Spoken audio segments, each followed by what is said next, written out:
4 अप्रैल को देश भर के टीचर्स दिल्ली के रामलीला मैदान में विरोध प्रदर्शन करेंगे। जो हाल ही में कुछ महीनों पहले सुप्रीम कोर्ट ने टीचर्स के लिए टीईटी अनिवार्यता का फैसला सुनाया था, तो उसको लेकर ये देश भर के शिक्षक विरोध करेंगे। अकेले उत्तर प्रदेश से ही 1 लाख से ज्यादा टीचर्स पहुंचेंगे। और वहीं खबर है, लोकसभा स्पीकर ओम बिरला आज 4 अप्रैल को उत्तर प्रदेश के इटावा का दौरा करेंगे। और केरल चुनाव को लेकर भी प्रधानमंत्री नरेंद्र मोदी आज 4 अप्रैल को केरल के तिरुवनंतपुरम में रोड शो का आयोजन करेंगे और तिरुवल्ला में भी जनसभा और रोड शो करेंगे। और वहीं आज से उत्तराखंड की राजधानी देहरादून में दून बुक फेस्टिवल का आयोजन शुरू होगा। मुख्यमंत्री पुष्कर सिंह धामी इसका शुभारंभ करेंगे। यह 4 अप्रैल से शुरू होकर 12 अप्रैल तक चलेगा। और हरियाणा के विद्यार्थियों के लिए शिक्षा बोर्ड ने मौका दिया, दोबारा दे पाएंगे एग्जाम। 10वीं 12वीं के परीक्षार्थी 4 अप्रैल आज से ही आवेदन कर सकेंगे इस ऑनलाइन पोर्टल के माध्यम से। और देश के उपराष्ट्रपति सीपी राधाकृष्णन आज बिहार राज्य का दौरा करेंगे। यहाँ बिहार के पश्चिम चंपारण में आएंगे और महात्मा गांधी के बीती हरवा आश्रम के पास 3 हेलीपैड भी बनकर तैयार हुए हैं। वहीं मौसम विभाग ने भी चेतावनी दी है। आज 4 अप्रैल को यूपी, बिहार, राजस्थान समेत कई राज्यों में बारिश और आंधी का भी अलर्ट है। अगले 15 घंटों के दौरान देश के 9 राज्यों में तूफानी बारिश की चेतावनी। 75 किलोमीटर प्रति घंटा की रफ्तार से तेज हवाएं भी चलेगी। आगे मैं आपको बताऊंगा और भी पूरे मौसम समाचार विस्तार से। देखिए, जम्मू कश्मीर में तो इतनी बारिश हो रही है कि आज राजौरी और रामबन समेत कई जिलों में 4 अप्रैल को स्कूल भी बंद रहेंगे। भारी बारिश के अलर्ट के चलते प्रशासन ने छुट्टियों का आदेश जारी किया है। चलिए दोस्तों, आगे बढ़ते हैं अपन खबरों में। सबसे पहले ईरान इजराइल जंग से जुड़े कुछ बड़े अपडेट देख लेते हैं। देखिए, ईरान पर अमेरिका और इजराइल के हमलों को 35 दिन हो चुके हैं और नवरोज जश्न के दौरान अमेरिका के हमले में 8 लोगों की भी मौत हो गई। और अगली बड़ी अच्छी खबर देखिए, देश में चल रहे तेल गैस संकट के बीच भारत को रूस ने खुला ऑफर दिया। क्रूड ऑयल और एलएनजी की सप्लाई बढ़ाने का वादा किया। 2030 तक का मेगा प्लान बताया है भारत ने रूस को। मध्य पूर्व एशिया में जारी तनाव के बीच रूसी उप प्रधानमंत्री ने दिल्ली में हुई बैठक में यह प्रस्ताव भी दिया है। और वहीं देखिए दोस्तों, जंग के बीच अमेरिका के राष्ट्रपति डोनाल्ड ट्रंप की सरकार में अब उथल फुथल मचना भी शुरू हो चुका है। देखिए, पिछले 24 घंटों के अंदर अंदर आर्मी चीफ और अटॉर्नी जनरल को अपनी टीम से बाहर निकाल दिया ट्रंप ने। काश पटेल और तुलसी गबार्ड को भी हटाने पर चर्चा हुई है। अमेरिका ने जंग के बीच 3 आर्मी अफसरों को हटा दिया। डोनाल्ड ट्रंप बोले कि ईरान से अगर कोई डील नहीं हुई तो उपराष्ट्रपति जेडी वेंस को भी दोषी माना जाएगा और अगर समझौता हुआ तो क्रेडिट मेरा रहेगा। और बड़ी खबर देखिए दोस्तों, पड़ोसी देश पाकिस्तान में भी हाहाकार मचा हुआ है। जंग के हालातों के बीच पाकिस्तान में पेट्रोल 458 और डीजल 520 रुपए प्रति लीटर पहुंच चुका है। एक झटके में पाकिस्तान सरकार ने ईंधन की कीमतों में 55% तक की बढ़ोतरी कर दी है। डीजल 55% और पेट्रोल 43% तक महंगा हो चुका है, यानी लगभग 1.5-2 गुना तक बढ़ चुके हैं दोनों के रेट्स। हालांकि हमारे भारत में भी कल पेट्रोल डीजल महंगा हुआ था, आपको बताऊंगा। एक और प्राइवेट कंपनी की तरफ से पेट्रोल 7 रुपए और डीजल 25 रुपए महंगा किया गया है। नायरा के बाद शेल इंडिया कंपनी की तरफ से भी ये दाम बढ़ा दिए हैं। तो शेल इंडिया के जो पेट्रोल पंप है वहाँ आपको ये पेट्रोल डीजल महंगा मिलेगा। और पाकिस्तान सरकार तो जंग के बीच एक और बड़ा फैसला लेने जा रही है। पाकिस्तान में अब गाय और भैंस पालने पर उनके गोबर पर भी टैक्स लगाने की तैयारी कर रही है पाकिस्तान सरकार। हर पशु पालकों को रोजाना 30 रुपए सरकार को टैक्स के रूप में देना होगा। और पाकिस्तान के विपक्ष का यह कहना है कि ये रेवेन्यू जुटाने का तरीका है। कुल मिलाकर ईरान इजराइल जो जंग हो रही है इसको पाकिस्तान झेल नहीं पा रहा। शहबाज सरकार ने एक और बड़ा ऐलान किया, 30 दिनों तक पब्लिक ट्रांसपोर्ट भी फ्री रहेगा पेट्रोल डीजल की बढ़ती कीमतों के बीच। वहीं इधर अमेरिका के राष्ट्रपति डोनाल्ड ट्रंप बोले कि थोड़ा और समय मिले तो मैं हॉर्मुज रूट को खोल दूंगा और ईरान के तेल पर कब्जा करके फिर हम खूब मुनाफा कमाएंगे और ये पूरी दुनिया के लिए अच्छा होगा। यानी साफ साफ ट्रंप ने अब तो डायरेक्टली कह दिया कि हॉर्मुज रूट खोलकर ईरान के तेल पर कब्जा करना मेरा मकसद है। कहीं न कहीं देखा जाए तो ईरान पर हमला करने का जो मुख्य रीजन है उसमें ये भी एक इंटेंशन रहा है। परमाणु हथियारों को रोकना तो एक बहाना था। हालांकि दुनिया के देशों का अब ट्रंप को ये कहना है कि नहीं चाहिए ट्रंप की मदद। हॉर्मुज रूट खोलने के लिए प्लान बी बनाया जा रहा। भारत समेत कल भी 60 देशों ने एक साथ बैठक की थी और इस बैठक से यूएस ने भी दूरी बनाई हुई है। और अमेरिका की इन धमकियों और हमलों के बीच अब ईरान ने भी मिडिल ईस्ट में 8 ब्रिज उड़ाने की धमकी दी है और बाकायदा उन ब्रिज यानी पुलों की लिस्ट भी जारी की है। अभी एक दिन पहले अमेरिका ने कल ही 3800 करोड़ का एक ईरानी पुल तबाह कर दिया था। अमेरिका ने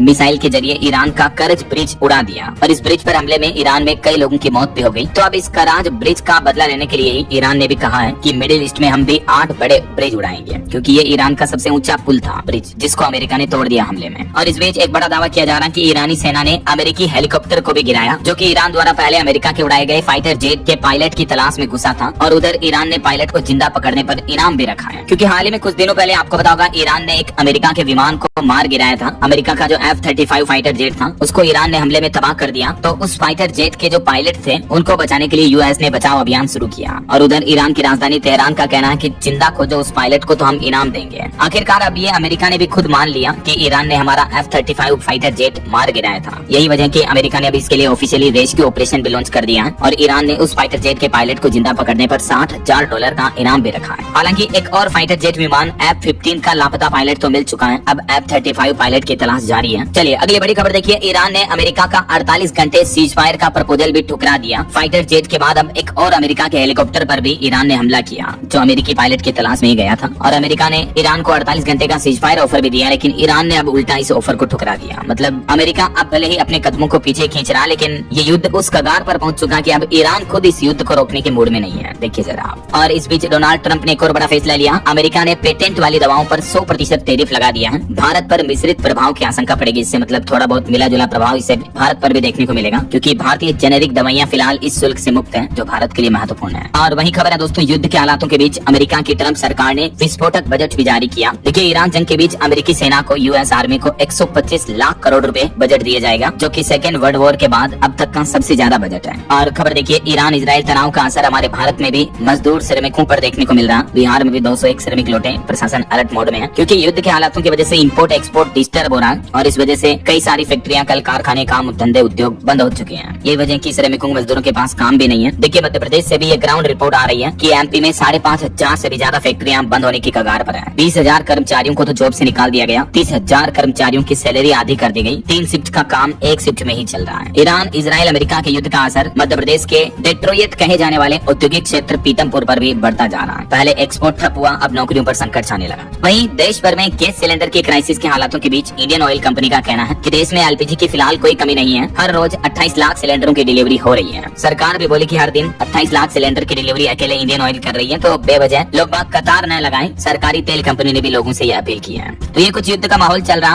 और चलिए आगे बढ़ते हैं अपन खबरों में। देखिए, अगला अपडेट, केंद्र सरकार ने एनसीईआरटी को डीम्ड यूनिवर्सिटी का दर्जा दे दिया है और ये राइट्स मिलने के बाद अब ये यूनिवर्सिटी खुद एंट्रेंस एग्जाम ले पाएंगी, खुद का कोर्स बना पाएंगी, सिलेबस डिजाइन कर पाएंगी और डिग्री देने की भी छूट मिली। एनसीईआरटी यानी राष्ट्रीय शैक्षिक अनुसंधान और प्रशिक्षण परिषद को शिक्षा मंत्रालय द्वारा ये डीम्ड यूनिवर्सिटी का दर्जा मिला, कैंपस खोलने और कोर्स चलाने की मंजूरी मिली है। और भी डिटेल्स आप देख सकते हैं कि डीम्ड यूनिवर्सिटी का मतलब क्या होता है। चलिए बड़ी खबर देखिए, पंजाब के ईसीएचएस घोटाले में सीबीआई ने बड़ा एक्शन लिया। ट्राई सिटी के हॉस्पिटलों में डॉक्टरों पर केस दर्ज होगा, ईसीएचएस के अफसरों पर भी कार्रवाई की जाएगी। वहीं खबर आ रही दोस्तों के चारधाम यात्रा पर भी युद्ध का साया देखने को मिल रहा है। श्रद्धालुओं के रजिस्ट्रेशन में भारी गिरावट देखने को मिली। बुकिंग लेने से कतरा रहे हैं ट्रेवल ऑपरेटर्स भी हैं और इस वजह से उत्तराखंड में पर्यटन व्यवसायियों की भी मुश्किलें बढ़ी हैं, क्योंकि श्रद्धालु कम आएंगे तो उनके भी काम धंधे रोजगार कम चलेंगे। वहीं उत्तराखंड में चारधाम यात्रा के मद्देनजर आने वाले 10 अप्रैल को मॉक ड्रिल का आयोजन भी किया जाएगा। सुरक्षा व्यवस्थाओं का जायजा लिया जाएगा। इस बारे में गृह मंत्रालय का ये प्लान है। और खबर है दोस्तों, उत्तराखंड के ऋषिकेश कर्णप्रयाग रेल परियोजना पर अपडेट आ रहा। ट्रैक बिछाने का काम अगले महीने मई में शुरू होगा और दिसंबर 2028 तक ये रेलवे ट्रैक कंप्लीट हो जाएगा। 126 किलोमीटर की ये महत्वपूर्ण परियोजना है। वहीं खबर है कि 20 दिन बाद केदारनाथ धाम के कपाट भी खुल जाएंगे। श्रद्धालु 22 अप्रैल से ही दर्शन कर पाएंगे। चारों धामों में से एक उत्तराखंड स्थित बाबा केदारनाथ धाम के कपाट खुलने का समय शुरू हो चुका है, अनाउंस हो चुका है। 22 अप्रैल को आम श्रद्धालुओं के लिए खोल दिए जाएंगे। चलिए अगला अपडेट देखिए दोस्तों, भारतीय सेना के लिए बड़ी अच्छी खबर है। भारत को मिली तीसरी परमाणु सबमरीन। अरिहंत और अरिगात के बाद अब आईएनएस अरिदमन भी भारतीय नौसेना में शामिल हुई और इससे हमारी इंडियन नेवी की परमाणु शक्ति भी बढ़ी है। और इसके साथ ही आईएनएस तारागिरी भी इंडियन नेवी में शामिल हुआ। यह ब्रह्मोस और एयर डिफेंस सिस्टम से लेस है। इसके उद्घाटन पर रक्षा मंत्री राजनाथ सिंह बोले कि सेना की ताकत बढ़ेगी इससे। तारागिरी युद्धपोत भारतीय नौसेना के बेड़े में शामिल हो चुका है। रक्षा मंत्री बोले कि आज दुनिया के हालातों को देखते हुए मजबूत और सक्षम नौसेना समय की जरूरत है। चलिए अगली बड़ी खबर देखिए, हवाई कंपनियों को सरकार ने एक बार फिर से चेतावनी दी। कहा कि अगर कंपनियों ने हवाई किराया बढ़ाया तो फिर सरकार दखल देगी उनके इस मामले में। एयरलाइंस कंपनियों के साथ जल्द ही केंद्र सरकार की मीटिंग होगी, क्योंकि एटीएफ फ्यूल के दाम दुगने हो चुके हैं। इस वजह से इंडिगो की उड़ानें तो पहले से ही 10,000 रूपए तक महंगी हो चुकी हैं इंटरनेशनल फ्लाइट्स। लेकिन अब देश की अन्य एयरलाइंस कंपनियां भी किराया बढ़ा सकती हैं, तो इससे यात्रियों पर बढ़ते बोझ को देखते हुए केंद्र सरकार ने अब इस मामले में हस्तक्षेप करने की तैयारी की है। और इसी क्राइसिस के बीच सरकार ने अपना वो फैसला भी रद्द कर दिया जो हाल ही में एयरलाइंस कंपनियों को फ्लाइट में 60% सीटें मुफ्त देने का आदेश दिया था, तो उस पर भी रोक लगा दी है। सरकार ने 15 दिन में ही अपना फैसला बदला, क्योंकि सरकार के इस फैसले पर कई एयरलाइंस कंपनियों ने आपत्ति भी जताई थी, है ना। चलिए टेक न्यूज से खबर आ रही दोस्तों,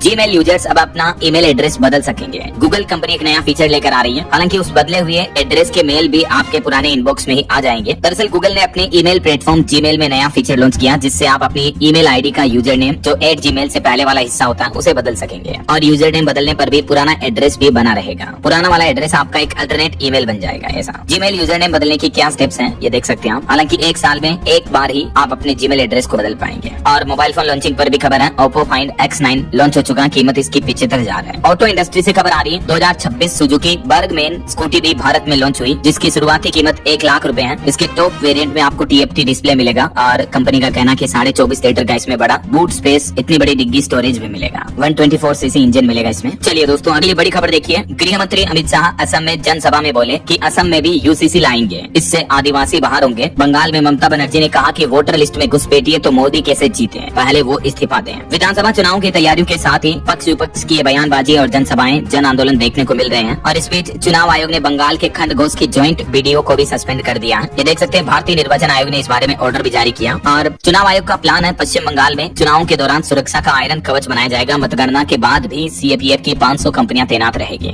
वहीं बड़ी खबर आ रही है पश्चिम बंगाल में मालदा हिंसा का भी मुख्य आरोपी अरेस्ट हो चुका है। एयरपोर्ट से पकड़ा गया है, भागने की फिराक में था। अब तक इस मामले में 35 लोगों की गिरफ्तारी हो चुकी है। एनआईए भी जांच शुरू कर दी है। और इधर तमिलनाडु चुनाव को लेकर कांग्रेस ने 27 उम्मीदवारों की लिस्ट जारी की। प्रदेश अध्यक्ष श्री पेरुम्बदूर सीट से चुनावी प्रत्याशी घोषित हुए हैं। वहीं पॉलिटिक्स से एक और बड़ी खबर आ रही है। आम आदमी पार्टी ने जो राघव चड्ढा को राज्यसभा उप नेता पद से हटा दिया, उसके बाद उन्होंने वीडियो जारी करके इस पर रिएक्शन दिया और आम आदमी पार्टी को जवाब में कहा कि मुझे खामोश कराया लेकिन मैं हारा नहीं। उनकी इस प्रतिक्रिया पर आम आदमी पार्टी बोली कि अगर कोई मोदी से डर जाए तो क्या लड़ेगा। अभी एक दिन पहले आपको पता होगा राज्यसभा उप नेता पद से उन्हें हटा दिया था। तो इस पर राघव चड्ढा का कहना कि मेरी खामोशी को हार मत समझ लेना, मैं वो दरिया हूँ जो वक्त आने पर सैलाब बनता है। कुछ राजनीतिक एक्सपर्ट्स का यह भी मानना है कि बीजेपी के खिलाफ क्यों नहीं बोलते राघव चड्ढा, इस वजह से उन्हें आम आदमी पार्टी ने उनसे बोलने का अधिकार छीन लिया। राघव चड्ढा ने तकरीबन 2.5 मिनट के वीडियो में आम आदमी पार्टी के कई आरोपों का जवाब भी दिया। और वहीं बिहार की राजनीति से भी खबर देखिए दोस्तों। 10 अप्रैल को मुख्यमंत्री नीतीश कुमार लेंगे राज्यसभा की शपथ। नई सरकार के लिए होगी ताबड़तोड़ बैठकें भी। और अब बिहार में तो पार्षद चुनेंगे सदस्य स्थायी समिति के सदस्य। 15 से 20 अप्रैल के बीच ये मतदान भी होगा। बिहार सरकार ने नगर निकायों में सशक्त स्थायी समिति के चुनाव की तारीखें भी घोषित कर दी है। वार्ड पार्षदों को यह अधिकार दिया गया है। चलिए भूकंप पर बड़ी खबर देखिए दोस्तों। दिल्ली, एनसीआर और जम्मू कश्मीर में भूकंप के तेज झटके लगे देर रात। रिएक्टर स्केल पर तीव्रता लगभग 6 की रही। ये भूकंप का केंद्र अफगानिस्तान के हिंदू कुश में था।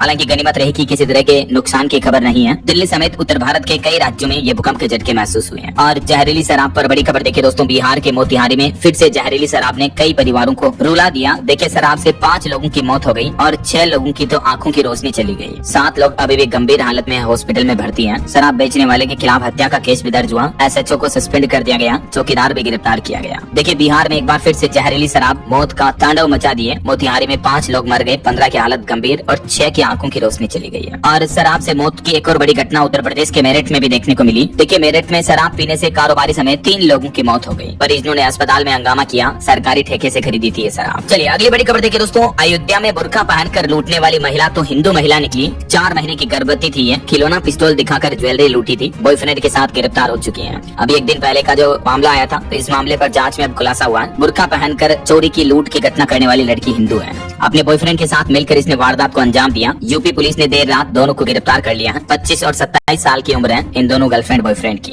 ये देख सकते हैं तस्वीरें। चोरी के बाद गहने लेकर दुकान से बाहर निकलकर भागती नजर आई महिला। दुकानदार ने थोड़ा तो पीछा भी किया था। चलिए अगला अपडेट आ रहा। पृथ्वी की कक्षा छोड़कर चांद की ओर निकले अंतरिक्ष यात्री जो नासा ने आर्टेमिस मिशन 2 लॉन्च किया है। इसमें 34,000 किलोमीटर प्रति घंटा की रफ्तार से ये आगे बढ़ रहे हैं। अगर जरा सी चूक हुई तो चंद्रमा से टकरा सकता है इनका यान, क्योंकि चांद की कक्षा में बहुत नजदीक से ये अध्ययन करेंगे। और अभी आर्टेमिस मिशन 2 अब चांद की ओर बढ़ने लगा है। इसमें टोटल 4 एस्ट्रोनॉट गए हैं, जिनमें एक महिला भी है। तो ये महिला चंद्रमा की कक्षा में पहुंचने वाली दुनिया की पहली महिला बन जाएगी। क्रिस्टीना इनका नाम है। 6000 आवेदकों को पछाड़कर नासा में एस्ट्रोनॉट के रूप में इन्होंने अपनी जगह बनाई है। और इनका भी ये कहना है कि अंतरिक्ष के मुश्किल हालातों में योग ने उन्हें शांत रहना सिखाया। तो जरा सोचिए मेडिटेशन योगा कितना महत्वपूर्ण है। विदेशी लोग भी इनको मानते हैं। हमें हमेशा करना चाहिए, ऐसे थोड़ा बहुत है। चलिए अगली बड़ी खबर देखिए दोस्तों। जम्मू कश्मीर में मुख्य इमाम उमर इलाइसी ने बड़ा बयान दिया। बोले कि पीओके की होगी घर वापसी, जल्द ही तिरंगे तले आएंगे वहाँ के लोग। ऑल इंडिया इमाम संगठन के प्रमुख का यह कहना कि पीओके जल्द ही भारत का हिस्सा होगा। चलिए बड़ी खबर देखिए। उत्तर प्रदेश की राजधानी लखनऊ के रेलवे स्टेशन पर विस्फोट की बड़ी साजिश नाकाम हुई। आईएसआई से जुड़े 4 आतंकियों को गिरफ्तार किया गया। QR कोड से ये पेमेंट लेते थे और बड़े धमाके की साजिश रच रहे थे।